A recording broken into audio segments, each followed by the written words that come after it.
Bismillahirrahmanirrahim. Assalamualaikum warahmatullahi wabarakatuh. Alhamdulillah, ala syukru ala ni'amillah, wassalatu wassalamu ala rasulillah Muhammad sallallahu alaihi wasallam. Pada kesempatan kali ini kita senantiasa membacakan puji dan syukur kehadirat Allah subhanahu wa ta'ala. Mudah-mudahan kita semua senantiasa berada dalam lindungannya dan senantiasa mendapatkan nikmat yang terus-menerus dari Allah subhanahu wa ta'ala. Dan kita juga termasuk orang-orang yang senantiasa bersyukur kepada nikmat. Juga salawat serta salam semoga tetap tercurah kepada baginda Rasulullah Muhammad SAW, yang mana mudah-mudahan nanti di yaumil akhir kita mendapatkan syafaatnya. Amin ya rabbal alamin.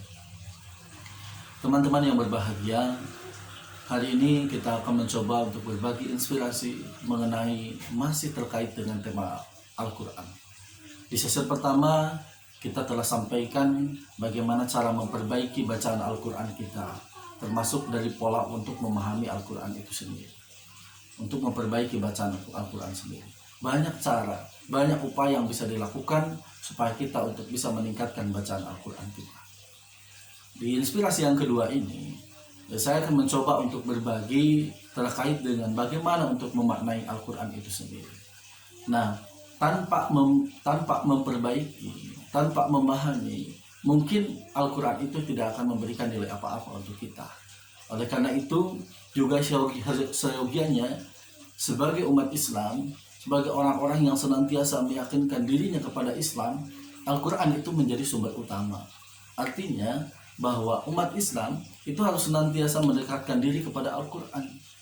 Yang mungkin saat ini teman-teman kita atau kita sendiri mungkin yang senantiasa masih jauh dari Al-Quran, masih sungkan untuk membaca Al-Quran, atau masih sulit untuk menemukan waktu untuk membaca Al-Quran, sehingga tahap demi tahap itu Al-Quran semakin jauh. Bahkan bukan hanya intensitas untuk membaca, untuk memaknainya menjadi jauh. Oleh karena itu harus mulai segera berupaya untuk memperbaiki itu, supaya kita semakin dekat dengan nilai-nilai Al-Quran. Nah, di dalam Al-Quran itu ada atau para ulama atau mungkin banyak nama yang diberikan kepada Al-Quran.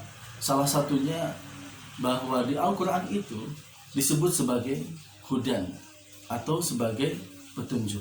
Sebagaimana di dalam Al-Quran sendiri disebutkan, di dalam beberapa ayat di dalam Al-Quran disebutkan kata hudan. Salah satunya terdapat pada Quran surat Al-Baqarah ayat 2. A'udzu billahi minasy syaithanir rajim. Bismillahirrahmanirrahim. Alif Lam Mim. Dzalikal kitabu la raiba fihi hudan lil muttaqin. Shadaqallahul adzim. Di dalam Quran surat Al-Baqarah ayat 2 atau yang tadi saya bacakan atau ayat 1 dan kedua itu ada kata hudan. Dzalikal kitabu la raiba fihi hudan lil muttaqin. Hudan lil muttaqin. Bahwa Al-Qur'an ini itu tidak ada keraguan sedikit pun, semuanya adalah isi tentang petunjuk. Yang mana di dalam petunjuk ini, di dalam kitab Al-Quran ini, hudan lil muttaqin mengandung petunjuk bagi orang-orang yang bertakwa. Jadi bagi orang-orang yang senantiasa ingin meningkatkan ketakwaannya, maka di Al-Quran itu akan mendapatkan yang namanya hudan, bahkan mendapatkan yang namanya petunjuk, bahkan mendapatkan sesuatu arahan, bahkan mendapatkan petunjuk bagaimana kita mendekatkan diri kepada Allah, bagaimana kita mendapatkan nilai-nilai yang diharapkan oleh Allah Subhanahu wa ta'ala. Teman-teman yang berbahagia, mungkin di sini saya akan mencoba untuk bagaimana cara memaknai Al-Quran itu sendiri sebagai hudan. Kalau kita melihat dari kata hudan, hudan itu artinya adalah petunjuk, diartikan mungkin oleh orang-orang yang ahli bahasa Arab, para mufasir juga menyampaikan bahwa hudan ini adalah dimaknai sebagai petunjuk. Nah, asumsinya kita menyampaikan bahwa ketika membaca Al-Quran, banyak orang-orang yang senantiasa meyakinkan dirinya bahwa ketika membaca Al-Quran itu tidak mendapatkan petunjuk. Bahkan mungkin Al-Quran itu tidak menjadi hudan, tidak menjadi petunjuk. Quran ini hanya menjadi sebagai Quran. Qara'a yaqra'u Qur'anan. Membaca, bacaan. Jadi baru memaknai Al-Quran sebagai bacaan saja, belum memaknai sebagai hudan. Artinya kalau kita melihat dari Al-Quran, itu kita mendapatkan yang namanya hudan. Nah, oleh karena itu tahap yang pertama, atau misalnya teman-teman yang bisa saya sampaikan hari ini, tahap pertama bagaimana cara kita untuk mendapatkan bahwa Al-Quran itu adalah sumber hudan atau petunjuk.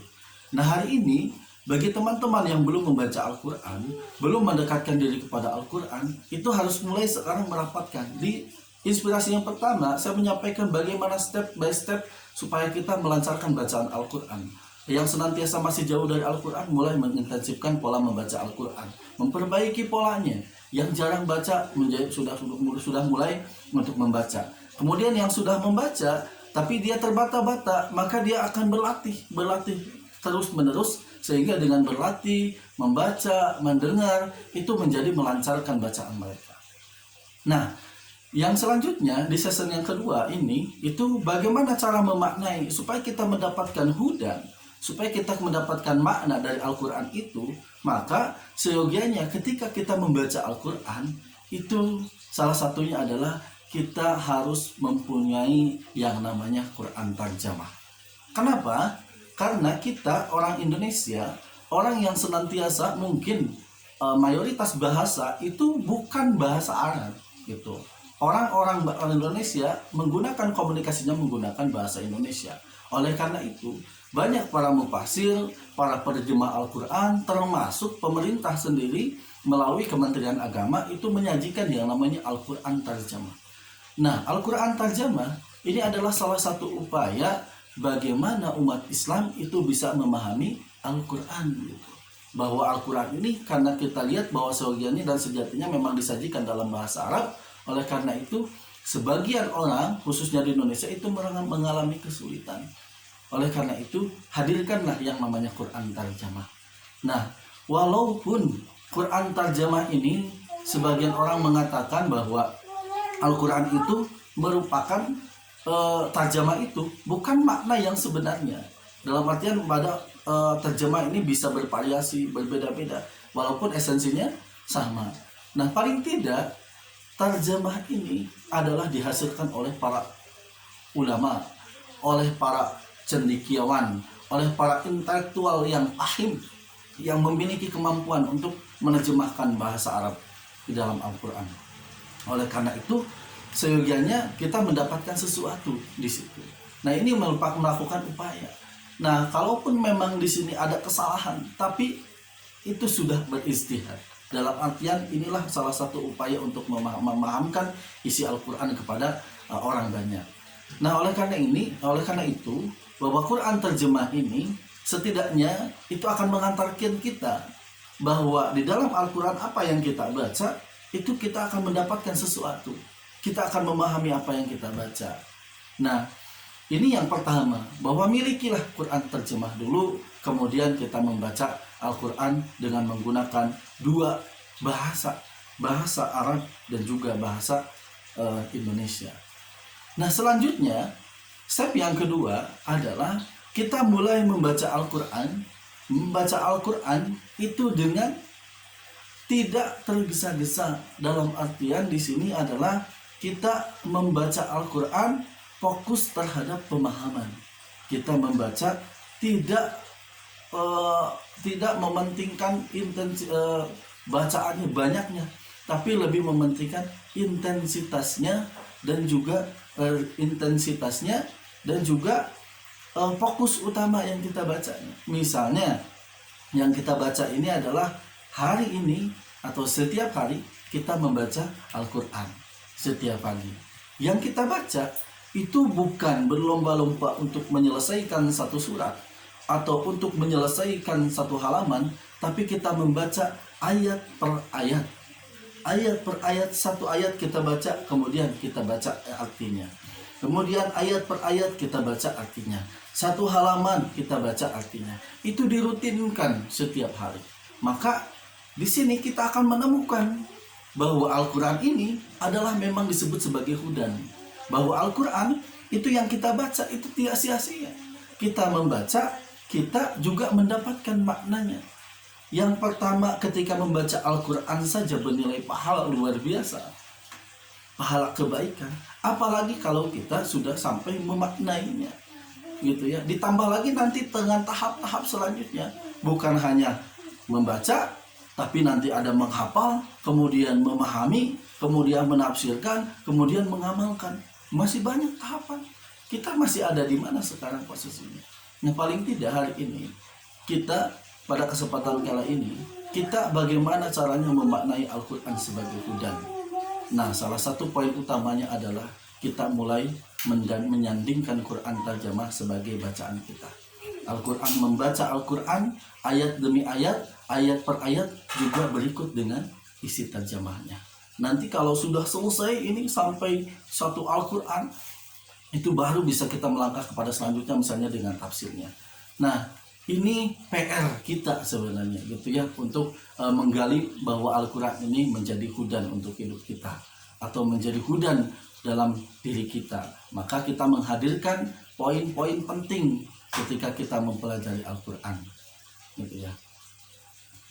Nah, tadi mungkin ada beberapa hal yang bisa sampaikan gitu ya. Yang pertama tadi adalah kita mencoba untuk memiliki Quran surat terjemah, Quran terjemah maksudnya. Kemudian nanti yang kedua adalah kita mulai membaca Al-Quran ini, membaca dengan terjemahnya. Kemudian mungkin yang ketiga, bahwasanya kita tidak boleh terburu-buru untuk membaca Al-Quran. Dalam artian rutinkan setiap hari membaca Al-Quran, kemudian membacanya ayat per ayat dengan terjemahnya, atau halaman per halaman dengan terjemahnya, atau surat per surat dengan terjemahnya. Tidak apa-apa, tidak selesai dengan cepat-cepat. Karena saat ini kita bukan untuk cepat-cepat, bukan untuk cepat selesai. Tapi hari ini yang terpenting adalah bagaimana kita mendapatkan sesuatu dari Al-Quran. Tidak mungkin seseorang ini atau Al-Quran ini bisa menenteramkan diri kita kalau kita tidak memaknai Al-Quran. Tidak mungkin Al-Quran ini bisa memberikan petunjuk untuk kita kalau kita sendiri tidak tahu isi dari Al-Quran itu sendiri. Oleh karena itu, PR kita hari ini adalah mulai mendekatkan diri kepada Al-Quran, mulai memperbaiki bacaan Al-Quran, dan juga mulai memperbaiki pola bagaimana cara kita untuk memahami Al-Quran. Mudah-mudahan inspirasi hari ini memberikan inspirasi buat teman-teman yang hari ini masih ingin memperbaiki Al-Quran, dan seyogianya kita harus memperbaiki Al-Quran untuk memperbaiki diri kita, jati diri kita sebagai seorang muslim. Gitu ya. Kalau tidak hari ini, mungkin kapan lagi? Yang tak perlu ditakutkan sampai kita meninggal, kita tidak tahu isi Al-Quran dan kita tidak tahu makna Al-Quran. Ini na'udzubillahi min dzalik. Mudah-mudahan kita tergolong orang-orang yang senantiasa husnul khatimah, orang-orang muslim yang wala tamutunna illa wa antum muslimun, orang-orang yang muslim juga mukmin, orang yang senantiasa menanamkan dalam dirinya nilai-nilai Al-Quran. Oleh karena itu akan terciptalah dalam diri kita yang disebut dengan akhlak Al-Quran. Itu saja yang bisa saya sampaikan hari ini. Kurang lebihnya mohon maaf. Mudah-mudahan bermanfaat buat teman-teman. Tetap semangat, mari membumikan Al-Quran dan menanamkan nilai-nilai Al-Quran dalam hidup kita. Terima kasih. Assalamualaikum warahmatullahi wabarakatuh.